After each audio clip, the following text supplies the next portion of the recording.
In a society of radical change, high schools across the country are facing controversy over the school dress code. At the very first, I was like, oh yeah, we need to get rid of this. We need to get rid of, revealing too much. And then it was pointed out to me that it's sort of lopsided. I do feel like oftentimes the dress code can come across as sexist because it seems to target women, young girls more than boys. Are young ladies being addressed more? The young men are being addressed as equally as much. So as of a gender component to it, there's no gender component. According to a student survey, 27% of females who have broken the dress code have been addressed, while only 5% of males violating the dress code have been called out. Teachers and staff in high schools are now being encouraged to increase their observations of students' outfits. I feel like as a teacher, there's always been the expectation that we'll enforce the dress code, but we haven't always felt like we would be supported in enforcing the dress code. What I've been told as a teacher is what the students have been told. The dress code is something that the administration is trying to be more observant of this year. The principal of Central High School, Jeremy Brown, feels that he is preparing students for the future rather than limiting them from self-expression. So the self-expression we have not took away.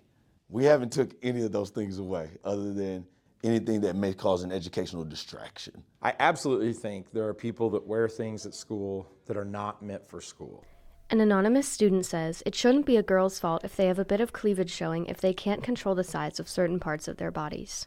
Another student shares, I've seen boys wear Playboy merch, curse words, and muscle shirts that show their whole torso and they never get dress coded. An additional student states, I think the dress code is outdated and sexist. It mainly targets girls and especially girls of color. We're sending messages to girls by images they see in pop culture, but we don't expect them to, we expect them to dress differently or act differently or cover up somehow when they're at school, but the society is saying be one way and then we're saying no, be this other way. I think there are problems with how some people are dressing at school. I don't know what's the fair and equitable way to deal with those problems. Staff members want students to know that they have strong reasoning behind enforcing the dress code. I think overall, we all realize that, what we're here to do is make a positive learning environment. And so hopefully, even if we don't see eye to eye, or even if I oppose a change, I can still be an effective teacher in the classroom.